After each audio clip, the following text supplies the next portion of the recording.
Mr Nitin Sharma. He's the head of the solar and EMS vertical at Raychem RPG. He's also an alum of IIMA and of PGPX program of the 2010 batch and a fellow batchmate. Welcome, Nitin. So, how do you feel being back on campus? Thanks, Anurag, and it's always wonderful to come back on campus. The nature here, the greenery, meeting professors, but most importantly, reliving those memories and some secret hideouts. So, I mean, the solar and EMS vertical under your leadership has been doing very well, right? And so there's a special reason why you're here because uh, part of that success has been captured as part of a case study, and you're doing something with that with the institute, right? So could you share a little bit more about that? Right. So the case study that we're talking about captures the strategic transformation and turnaround of Raychem RPG. It also highlights the challenges and ways to manage the international joint venture corporation. Uh, the second part of it is essentially the future growth engines. That's where solar and energy management systems comes in.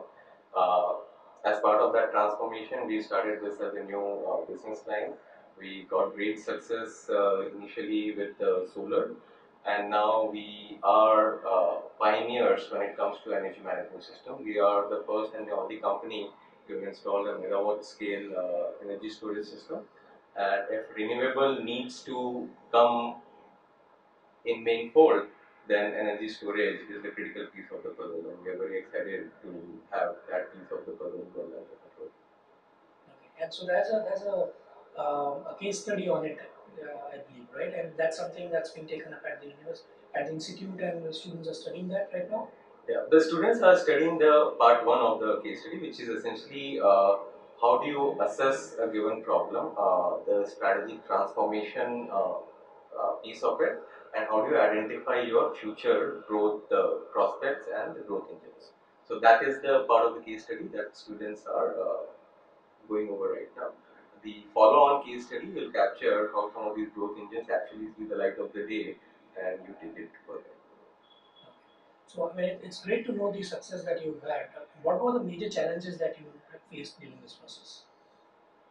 I think challenges are part and parcel of this, and I think one of the key aspects of coming on campus and what this campus really gives you is at two levels. One is at a conceptual level, wherein through case studies you've gone through all the different challenges and the real life scenarios and typically how people assess the situation and come out of it.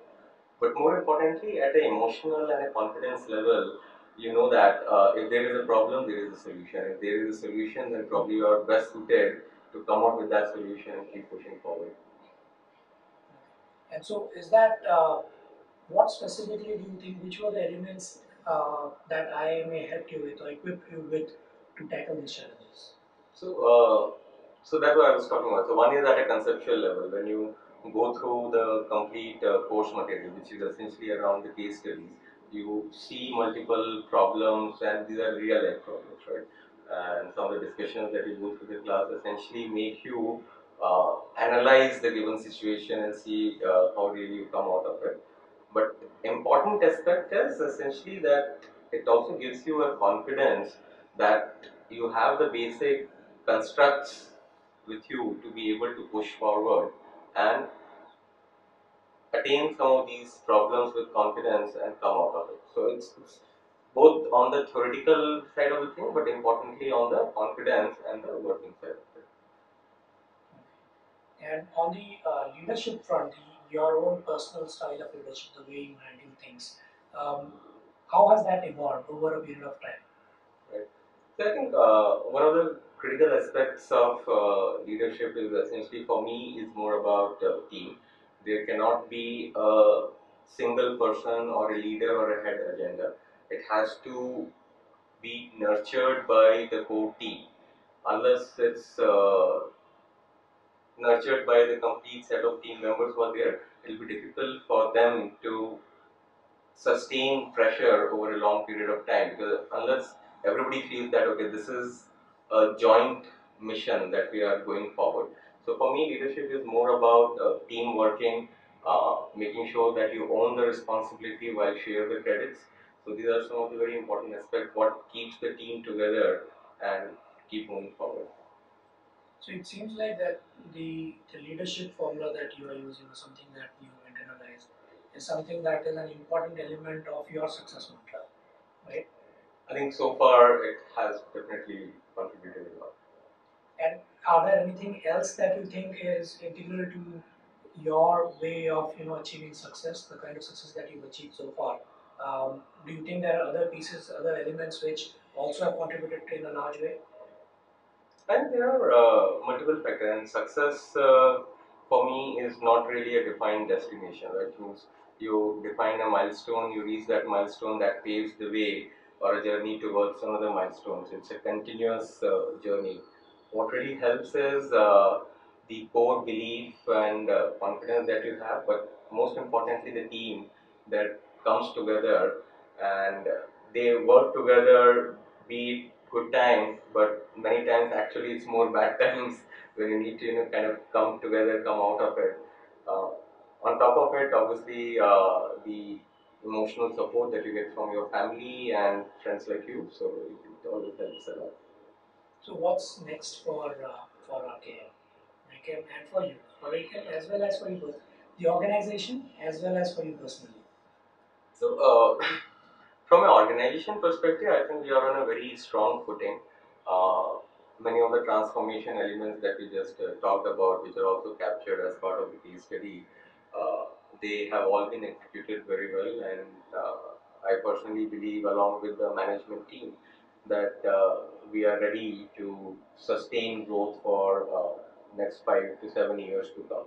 Obviously, in a digital and the constantly evolving environment, nobody can predict it. But I think we are, what do you call it, nimble enough to be able to keep pushing forward.